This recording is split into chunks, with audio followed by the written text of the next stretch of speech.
Bon alors là on voit quand même des mannequins qui sont noirs ou racisés sur le devant de la scène depuis 1 ou 2 ans. Mais est-ce que ce serait pas un peu de la poudre aux yeux?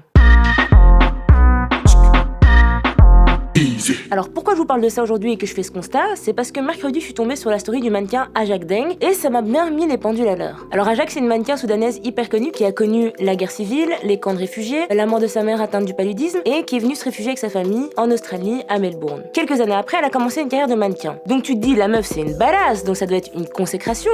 Sauf que... The life that everybody always fucking wants, right? You want to be a fucking model, you want to be this, you want to be a successful one. But the thing is, you don't know how lonely it is at the top. And not only that, the people that work with you are constantly telling you that you need to be a better person and that you're the horrible person.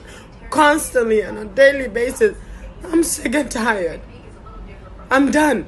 If I do commit suicide, know that I commit suicide because of you, motherfuckers. IMG, I'm done with this shit. I can't do it.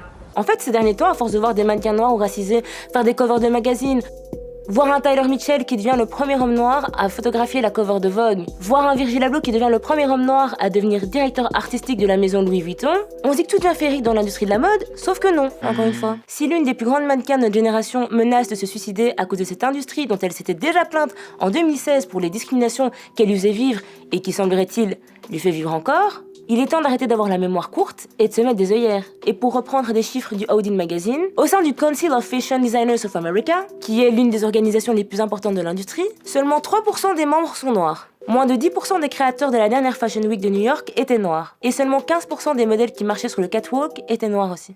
Rêver d'une carrière de mannequin quand t'es issu d'une minorité, c'est toujours aussi difficile et l'être ne l'est pas moins. Alors ok, on les voit plus qu'avant, mais pas encore assez. Ça devrait devenir quelque chose de normal. Elles sont bien moins payées que leurs homologues blanches, subissent des humiliations, elles doivent souvent elles-mêmes ramener leur propre make-up parce qu'on n'a pas la couleur pour leur teint, ce qui fait aussi que les stylistes dans ce monde-là sont généralement blancs. Donc pour coiffer les cheveux afro, laisse tomber. Donc généralement, elles ne signent pas le contrat, ou alors on leur demande de se raser la tête, ou encore de porter un tissage, ou encore de se défriser les cheveux. Et on a vu le résultat sur Naomi Campbell, la meuf n'a plus de cheveux.